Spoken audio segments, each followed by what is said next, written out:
Alright, welcome back to another episode of my movie review series. Episode 136.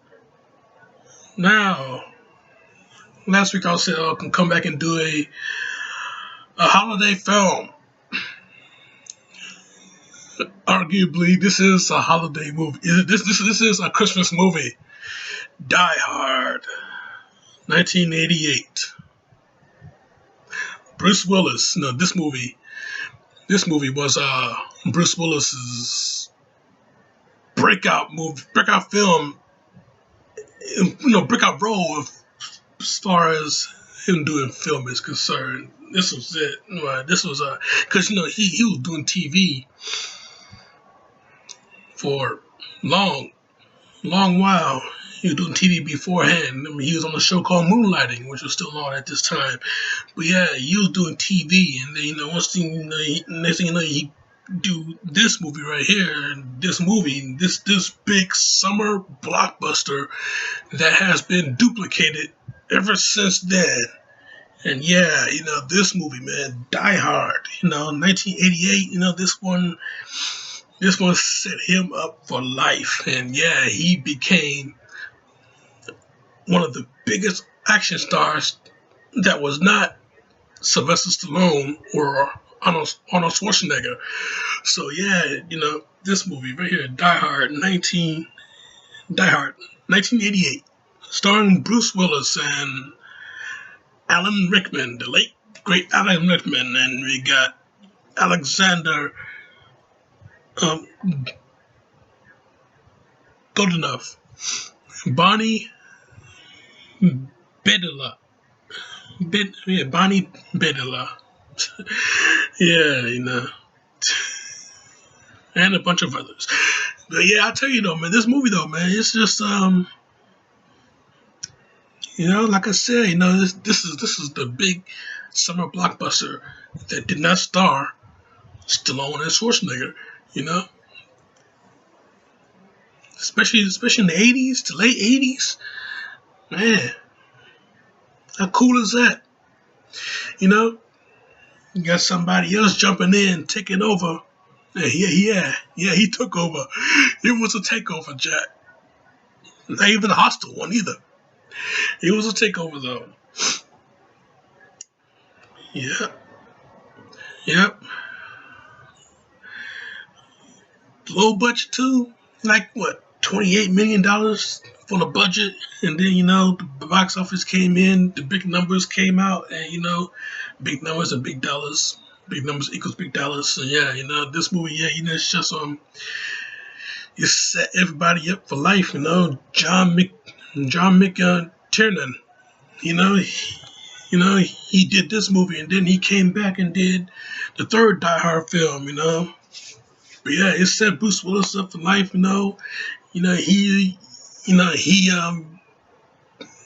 more well known for doing action films from this point on, even though he did other stuff too, he went back to the action because, action was where action is where it's at, man. Action is where it's at. So yeah, Jack, this movie though, man, Die Hard, an ordinary cop, an ordinary guy, ordinary, everyday average Joe, John McClane, invited over to a Christmas party, his wife, even though they're married, they're not living together, they're pretty much separated, she and the kids, they went over to California, LA, baby. LA, baby. Yeah, they went over there and for work, she moved there for work, and he's a New York cop, he was working on the case, and he couldn't just up and leave, so he stayed back, he's a New York cop, working on New York cases, living a New York life, but he gets invited over to his Christmas party in LA, so this is where we are, plane lands, cop for 11 years, you know. So next thing shows up and all hell breaks loose in this big tall LA skyscraper. All hell breaks loose because we've got these German, this group of German terrorists, and not all of them are German. I mean, we got this tech guy that looked kind of like me, you know. Oh, the quarterback is toast. Yeah, we got that cat, But yeah, yeah, we got these European cats, not all of them, but we got these cats that come over. They take over the whole building, Nakatomi Plaza. To Nakatomi building and Nakatomi Plaza, they come in, they take over the whole place, and they made it look like it was going to be a heist, but nah, man, this yeah, it is pretty much a heist, but it's it's a financial takeover, There was Hans Gruber. That was that's the name of Alan Rickman's character, he comes in and he just does his thing. And, if you saw that Robin Hood, Prince of Thieves review, right here, if you saw that, then you know that I already said that he played a real dynamic character. I mean, this guy, one of the coolest villains, one of the coolest villains you could ever see in a film, in any film, Jack, in any film. One of the coolest villains, and yeah, he played the Sheriff Nottingham in Robin Hood, Prince of Thieves. So yeah, but he played this character right here, Hans Gruber, in Die Hard, the first Die Hard. Yeah, with this guy and McClane, like I say, McClane, he's the ordinary everyday Joe, right? An extraordinary guy doing an ordinary guy doing extraordinary things. That's exactly what this movie was really built on and built around this particular guy, McClane, an ordinary guy that does extraordinary things in this movie. I mean, the way that he pretty much picked off every single one of those cats, he crawling through the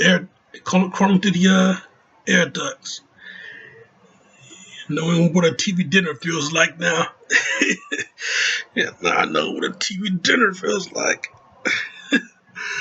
Yeah, crawling through the air ducts, Yeah, jotting down names of the assailants, Every single one of those bad guys' names, jotting them down, just so he can use them later when he's communicating with Gruber and apparently everybody else that was on that channel. They was recording on and not recording. It was on CB radio. So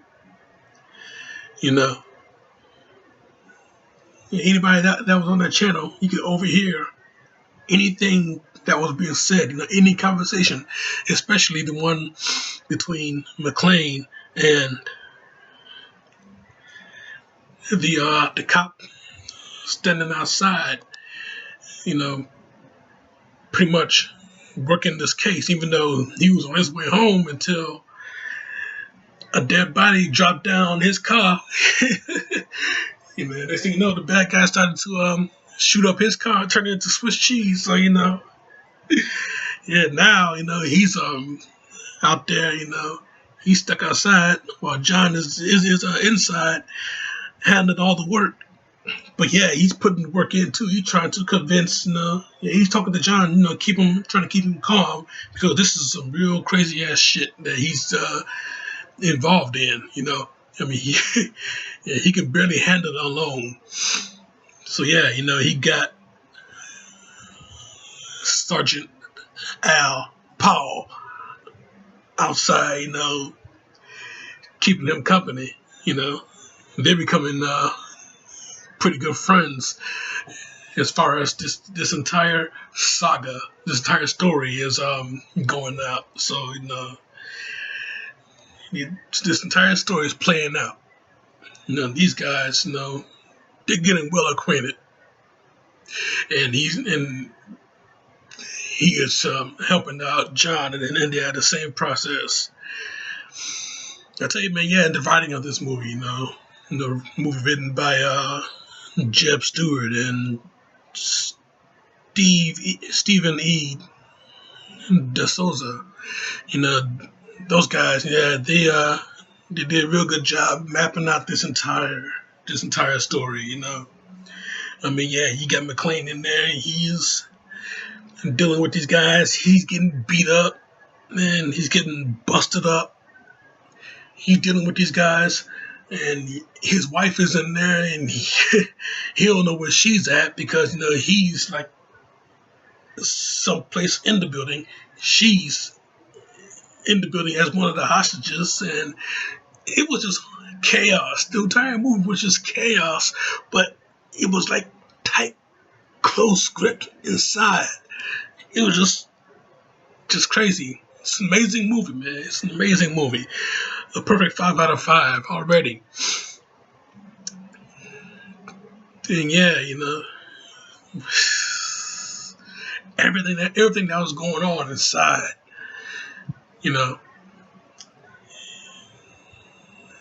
like I said, he was dealing with everybody one on one, and some of them was multiple on one because we gotta have the gun battles in there too. Yeah, now he has a shotgun. Oh, oh, oh. Yeah, he got a machine gun, so he can take him down a little bit more easier than just using his Beretta. He just. But yeah, they also got machine guns. They got a bunch of them, so yeah, like I said, when he's getting busted up, man. I mean, he's doing all of this barefoot, and when he met up with Hans, not knowing that it was Hans, Hans, he was checking to see what the detonators were. And, he runs into John, hi there, how you doing? And I was like, oh God, please don't kill me. You're one of them. You're one of them. Throwing him off, not using the Euro accent that he originally has. He was using he Americanized it, and he using some type of California like accent. But yeah,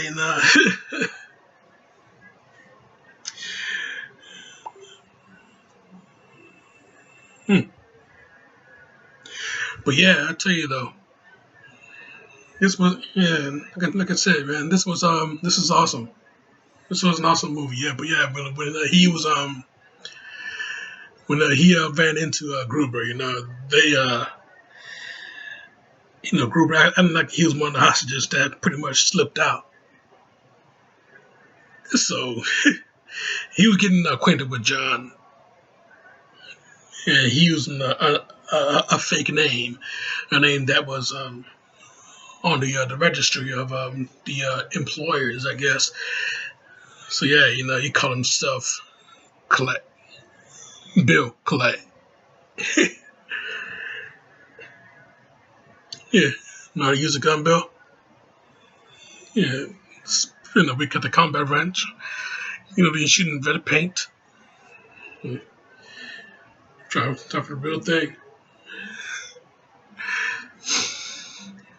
Yeah, so John, he turns around, start to walk away, and Gruber, and he points that gun, and he's on his radio, yeah, giving out orders. But then he shoots, but no bullets. Hey, you think I'm fucking stupid, Hans? Next thing you know, no. Next thing you know, the elevator comes up, and McClane got to deal with not just Gruber, but his boys too. You were saying, yeah, now yeah, McClane, yeah, he's shooting up everybody, shooting up those cats, and yeah, whole gun battle was ensuing. But then yeah, you remember, yeah, this guy, he had no shoes on, and there's glass everywhere. So he told his boy to shoot the glass. So they're shooting up the glass everywhere, all around John. So yeah, yeah, John, yeah, he's getting he's under fire here. Glass everywhere. There's a door. There's his bare feet. There's glass. Shit, he gotta go. So yeah, he's out of there though. Out of there scathed. Man, shit. Yeah, dragging himself, blood all over the thing, all over the floor, the tracks of it, Yeah, in the bathroom, pulling big chunks of glass out of his foot.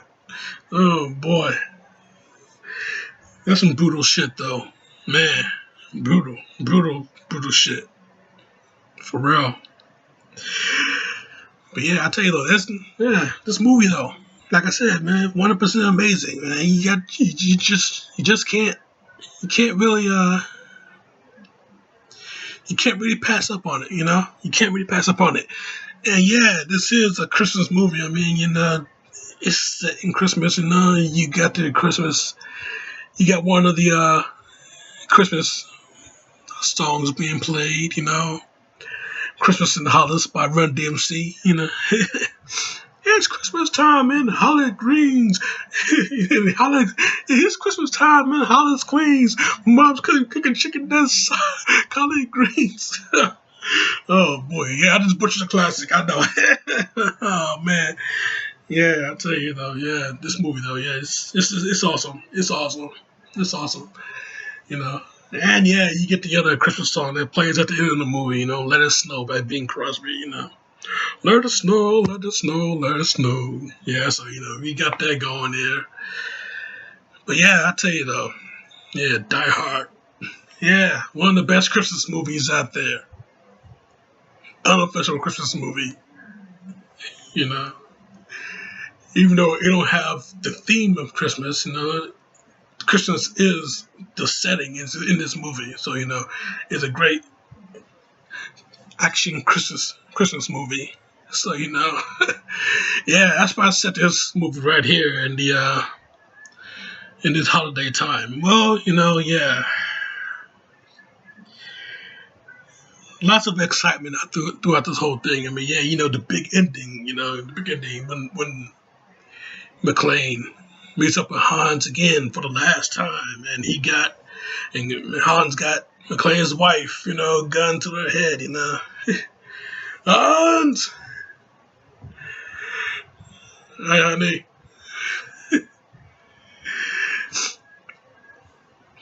Yeah, wanted to drop the gun. Yeah. You got me. Yeah, so, he dropped the gun, put his hands behind his head, not knowing that he has another gun taped to his back, using that industrial tape, that strong stuff. He got taped to his back, so, with a little bit of a distraction here, a laughable distraction here, Yeah. Holly! Happy trails, Hans.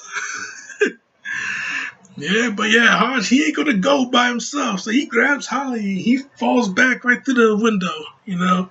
He's hanging out. got Holly by her arm, that new watch she was wearing, so John, yeah, he goes over, he trying to, he trying to, let loose the watch, you know, Gruber, he's looking down, he's looking back up. Yeah, he got a nice little shot at him. He just need a nice little clear shot. We got and this whole thing is going in slow motion. So we got tension building. It is building, and the music in this movie, music done by Michael Kamen, same gentleman that done the Lethal Weapon films. No wonder it sounds familiar. He's pointing at John, pointing his gun at John, but then the watch lets loose. Yeah.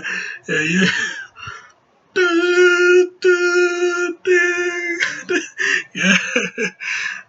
Down goes Hans. Splat.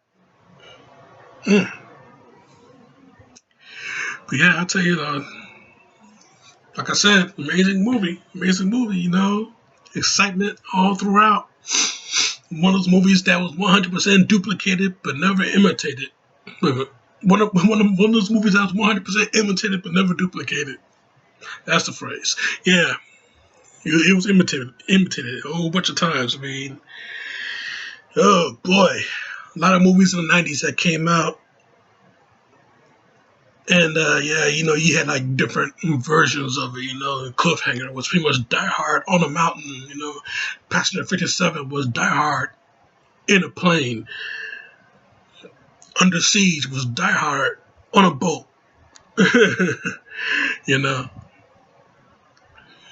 Speed was Die Hard on a bus. I mean, a whole lot of movies that came out in the '90s. A whole lot of real good movies, man. Sudden Death was Die Hard in a hockey arena. It was just awesome, man. It was just awesome. And there was this one movie that came out. This low budget B movie starring Anna Nicole Smith called Skyscraper. And I ain't saying Skyscraper as in the Dwayne Johnson movie, but Skyscraper. Now there's a movie out there called Skyscraper, and it stars Anna Nicole Smith. And yes, it was 100% a ripoff of Die Hard. I mean, you get the same concept, trouble in a huge skyscraper, and it takes one person to, she got to stop all these terrorists, so yeah, that's a hell of a movie, if you like those low budget B movies, action B movies. And if you want to see Anna Nicole Smith, and if you want to see her, you know what I'm saying. This is the movie. That's the movie for you. Skyscraper. Yeah, check that movie out. But yeah, this movie right here, Die Hard. 100% awesome. 100% awesome. Yeah, you cannot pass it up. You cannot look away from it. You just gotta be on it. I'm sure everybody has seen this movie. So yeah, if you've seen this movie, then all right, you got familiar with it. If you have not seen this movie, why the fuck are you watching this review? And get familiar with the movie right now. So yeah, 100%, 5 out of 5, awesome. That's my review, and I'm sticking to it. Now, next week, I'm coming back with another movie review, another holiday movie. And after that, it'll be Christmas break. So let's get Scrooged. Check out all this shit right here. Subscribe to me right here. You guys have a happy holiday. Hit that notification bell because this show is off.